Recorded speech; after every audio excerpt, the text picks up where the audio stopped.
24 Athirappilly reporter Rubin ലാലിൻ്റെ arrest police മറച്ചുവെച്ചത് സ്ഥിരീകരിക്കുന്ന ഫോൺ സംഭാഷണം നമുക്ക് ലഭിച്ചു. അതുപോലെ ഫോൺ രേഖയും പുറത്തു വന്നു. രാത്രി 12 മണിക്ക് മുമ്പ് വീട്ടിൽ റൂബിനെ കസ്റ്റഡിയിലെടുത്ത ശേഷം വിവരം ബന്ധുവിനെ അറിയിച്ചത് വെളുപ്പിന് 2:30 മണിക്ക്. റൂബിൻ ലാലിൻ്റെ സുഹൃത്തും സഹോദരനും പോലീസ് സ്റ്റേഷനിൽ എത്തിയതോടെയാണ് 2:30 മണിക്ക് ഫോണിൽ അറസ്റ്റ് വിവരം കൈമാറിയത്. അറസ്റ്റ് ചെയ്ത കാര്യം എന്തുകൊണ്ട് അമ്മയെ ധരിപ്പിച്ചില്ലെന്ന് ചോദിച്ചതോടെ GD ചാർജിലുണ്ടായിരുന്ന വനിതാ ഉദ്യോഗസ്ഥ ഫോൺ കട്ട് ചെയ്ത് കളഞ്ഞു. പിന്നീട് CIയുടെ നിർദ്ദേശപ്രകാരം സ്റ്റേഷൻ ഫോണിൻ്റെ പ്രവർത്തനവും തകരാറിലാക്കി. ഓഡിയോ സംഭാഷണവും ഫോൺ രേഖകളും 24-ന്. ഇന്ന് 2:30 സമയത്തെ റൂബിൻ ലാലിനെ ആ കേസിലേക്ക് അറസ്റ്റ് ചെയ്തിട്ടുണ്ട് കേട്ടോ ഫോറസ്റ്റുകാരെ. 9 മണി മുതലൊന്നും നമുക്ക് കിട്ടിയിട്ടില്ല. ആളെ വീട്ടിൽ നിന്ന് ഇപ്പോൾ കൊണ്ടുവന്ന് ഞങ്ങൾ വിശ്വസിച്ചാൽ അതിനൊരു കുഴപ്പം ഇവിടെ വരുത്തിയിട്ടില്ല. അല്ല അറസ്റ്റ് ചെയ്യുമ്പോൾ അത് പറയണ്ടേ മാഡം? അതായത് ആളെ കാണാനില്ല എന്ന് പറഞ്ഞ് പരാതി കൊടുക്കാൻ വേണ്ടി പോലീസ് സ്റ്റേഷനിലേക്ക് വന്നതാണ്. അപ്പോഴാണ് ഇങ്ങനെ ഒരു സൂചന കിട്ടുന്നത്. അപ്പോഴും കൃത്യമായിട്ട് പറയുന്നില്ല, അറസ്റ്റ് ചെയ്തിട്ടുണ്ടെന്നാണ് പറയുന്നത്. 4 മണിക്കൂർ കഴിഞ്ഞിട്ട് നമ്മളെ കൃത്യമായിട്ട് ഇത് അറിയിക്കാതെ ഇപ്പോ ഈ സമയത്ത് വിളിച്ചു പറയുന്നത് ശരിയാണോ മാഡം? അമ്മേനെ വിവരം അറിയിച്ചിട്ടുണ്ട്. ഇല്ല അമ്മേനെ ഒരിക്കലും വിവരം അറിയിച്ചിട്ടില്ല. തൃശ്ശൂരിൽ നിന്ന് സൂരജ് സജി നമുക്കൊപ്പം ചേരുന്നു. Good morning Sooraj Saji. അടിമുടി ഒരു പോലീസ് വനം വകുപ്പിൻ്റെ ഗൂഢാലോചന ഇക്കാര്യത്തിൽ നടന്നു എന്നത് പകൽ പോലെ വ്യക്തമാണ്. പോലീസ് സേനയ്ക്ക് മുഴുവൻ അപമാനകരമായ കാര്യമാണ് ചെയ്തത് എന്ന് അർത്ഥശങ്കയ്ക്കിടയില്ലാത്ത വിധം ഈ പോലീസ് റിപ്പോർട്ട് വന്നിരിക്കുന്നു. അപ്പോൾ ഇപ്പോഴും ചില ഗൂഢാലോചനകൾ നടക്കുന്നതാണ് നമ്മൾ മനസ്സിലാക്കുന്നത്. സൂരജ് സജി പറയൂ, എന്തൊക്കെയാണ് സംഭവിച്ചത് ആ രാത്രിയിൽ? ആ രാത്രി എന്ത് സംഭവിച്ചു എന്നതിന്റെ തെളിവുകളാണ് ഇപ്പോൾ ഈ പുറത്തു വന്നുകൊണ്ടിരിക്കുന്നത്. റൂബിനെ ഈ 12 മണിക്ക് മുൻപാണ് ഈ വീട്ടിൽ നിന്ന് പോലീസ് ബലം പ്രയോഗിച്ച് മർദ്ദിച്ച് അറസ്റ്റ് ചെയ്തുകൊണ്ട് പോകുന്നത്. പക്ഷേ ഈ വിവരം കുടുംബത്തിന് കൈമാറുന്നത് 2:38 എന്നുള്ളതാണ് നമ്മളിപ്പോൾ ഈ പുറത്തുവിടുന്ന ഫോൺ രേഖകളും ഫോൺ സംഭാഷണത്തിലും മനസ്സിലാകുന്നത്. 2:20 കൂടിയാണ് റൂബിന്റെ സഹോദരനും സുഹൃത്തും കൂടി ഈ അതിരപ്പള്ളി സ്റ്റേഷനിലേക്ക് റൂബിനെ അന്വേഷിച്ച് ചെല്ലുന്ന ആ സമയത്ത് റൂബിന്റെ ശബ്ദം സെല്ലിനകത്ത് ഇവർക്ക് കേൾക്കാം. ഇവർ റൂബിനെ കാണാനില്ല എന്ന പരാതി കൊടുക്കാനാണ് ചെല്ലുന്നത്. ആ സമയത്ത് ഈ പരാതി ഇവർ വാങ്ങുന്നു എന്നുള്ളതാണ്, ഈ GD ചാർജിലിരിക്കുന്ന ഇതേ ഉദ്യോഗസ്ഥ അത് വാങ്ങുന്നു എന്നുള്ളതാണ് ഏറ്റവും ശ്രദ്ധേയമായിട്ടുള്ള കാര്യം. ആ പരാതി വാങ്ങുന്ന സമയത്താണ് റൂബിൻ അവിടെ ശബ്ദമുണ്ടാക്കുന്ന ഇവർ കേൾക്കുന്നത്. അത് റൂബിൻ അല്ലേ എന്ന് ചോദിക്കുമ്പോൾ റൂബിൻ സെല്ലിൽ കിടന്ന് ഉറക്കെ വിളിച്ചു പറയുന്നു, അതെ ഞാൻ ആ റൂബിനാണ് എന്ന് പറയുന്നു. ആ സമയത്താണ് ഇവർക്ക് മനസ്സിലാകുന്നത് റൂബിനാണ്. അപ്പോൾ തന്നെ ഇവരെ ഈ സ്റ്റേഷന് പുറത്തേക്ക് ഇറക്കുകയാണ്.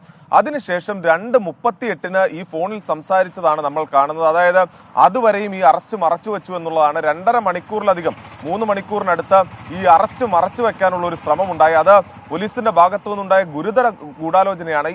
അതോടൊപ്പം തന്നെ ഈ 12 മണി മുതൽ ഈ സ്റ്റേഷന്റെ ഫോൺ പ്രവർത്തനരഹിതമായിരുന്നു എന്നുള്ളതാണ് നമ്മൾ പുറത്തുവിട്ടിരിക്കുന്ന ഫോൺ രേഖ. ആ സമയത്തെല്ലാം ഈ സ്റ്റേഷനിലെ ഫോണിലേക്ക് ബന്ധപ്പെടാൻ ശ്രമിച്ചപ്പോൾ ഈ കോളുകൾ ഒന്നും തന്നെ കണക്ട് ആവുന്നില്ല, റിസീവർ മാറ്റിവെച്ചു എന്നുള്ളതാണ് പറയുന്നത്. CI ആൻഡ്രിക് ഗ്രോമിക്കിന്റെ നിർദ്ദേശപ്രകാരം അന്ന് GD ചാർജിൽ ഉണ്ടായിരുന്ന വനിതാ ഉദ്യോഗസ്ഥയായിരുന്നു ഇത്തരത്തിൽ ഈ റിസീവർ മാറ്റിവെച്ചുകൊണ്ട് ഈ ഫോൺ പ്രവർത്തനരഹിതമാക്കിയത്. അങ്ങനെ റൂബിന്റെ അറസ്റ്റ് ഒരു തരത്തിലേക്കും പുറത്തേക്ക് പോകരുത്, അല്ലെങ്കിൽ റൂബിന് ഒരു തരത്തിലും നീതി ലഭിക്കരുത്. ഏതൊക്കെ തരത്തിൽ, അതായത് ഒരു മനുഷ്യന്റെ മൗലിക അവകാശമാണ് അവന്റെ അറസ്റ്റിൽ കുടുംബത്തെ അറിയിക്കുക, അതോടൊപ്പം തന്നെ അവന് നീതി തേടാൻ അല്ലെങ്കിൽ അഭിഭാഷകന്റെ സഹായം തേടാനുള്ള അവസരം ഒരുക്കുക എന്നുള്ളത് ഒരു പൗരന്റെ മൗലിക അവകാശമാണ്. നമ്മൾ ആവശ്യപ്പെടുന്നത് ഒരു മാധ്യമ പ്രവർത്തകന്റേതായ ഒന്നും തന്നെ നമുക്ക് വേണ്ട. ഒരു സാധാരണക്കാരന് ഭരണഘടന നൽകുന്ന മൗലികാവകാശം പോലും ആ രാത്രി റൂബിന് നിഷേധിക്കപ്പെട്ടു.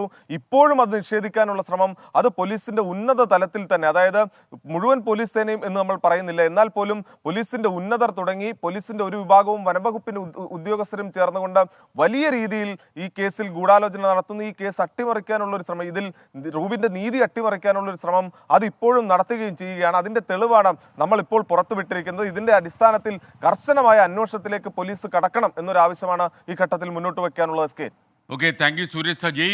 ഇപ്പോൾ ഒരു അതിരപ്പള്ളിയിലെ ഒരു പരിസ്ഥിതി പ്രവർത്തകൻ എൻ്റെ വാട്സപ്പിലേക്ക് ഒരു കോൺഫിഡൻഷ്യൽ മെസ്സേജ് അയച്ചിട്ടുണ്ട്.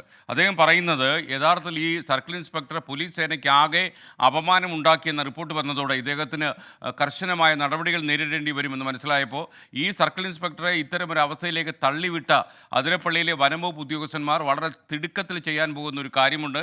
പെട്ടെന്ന് റൂബിൻ ലാലിനെതിരെ ഒരു കുറ്റപത്രം ഉണ്ടാക്കുക, എന്നിട്ട് ഇന്നത് സമർപ്പിക്കുക. കുറ്റപത്രം സമർപ്പിച്ചാൽ എന്ത് സംഭവിക്കുമെന്ന് ചോദിച്ചാൽ ചിലപ്പോൾ ഇദ്ദേഹത്തിൻ്റെ ജാമ്യാപേക്ഷ ഇത് ബാധിക്കുകയും ചിലപ്പോൾ 90 ദിവസത്തോളം ചിലപ്പോൾ ജയിലിൽ കിടക്കേണ്ട അവസ്ഥ റൂബിൻ ലാൽ ഉണ്ടാവുകയും ചെയ്യും. വനംവകുപ്പ് മന്ത്രിയോടും ഞങ്ങളൊരു കാര്യം ഈ വളരെ ജനങ്ങൾ കേൾക്കെ പറയുകയാണ്, ഇത്തരം നെറികെട്ട വനംവകുപ്പിൻ്റെ പ്രവർത്തനത്തിൽ അങ്ങ് ഇടപെടുക തന്നെ വേണം. കാരണം ഒരു സാധാരണ പരിസ്ഥിതി പ്രവർത്തകരെ, വനത്തിനെ തൻ്റെ നെഞ്ചോട് ചേർത്ത് വെച്ചിട്ടുള്ള ഒരു സാധാരണ മനുഷ്യനെ, വൃത്തികെട്ട ആളുകളെ ഇരുമ്പഴിക്കുള്ളിലാക്കാൻ, അഴിമതിക്കെതിരെ അടരാടാൻ തീരുമാനിച്ച ഒരു സാധാരണ മാധ്യമ പ്രവർത്തകനെ ജയിലിടാൻ ഈ ഉദ്യോഗസ്ഥന്മാർ നടന്ന ഗൂഢാലോചനയ്ക്ക് വനംവകുപ്പ് കൂട്ടുനിൽക്കരുത്. വിധി ദിനത്തിൽ 24 മാജിക് ജൂൺ 4 ചൊവ്വാഴ്ച രാവിലെ 5 മണി മുതൽ 24-ൽ.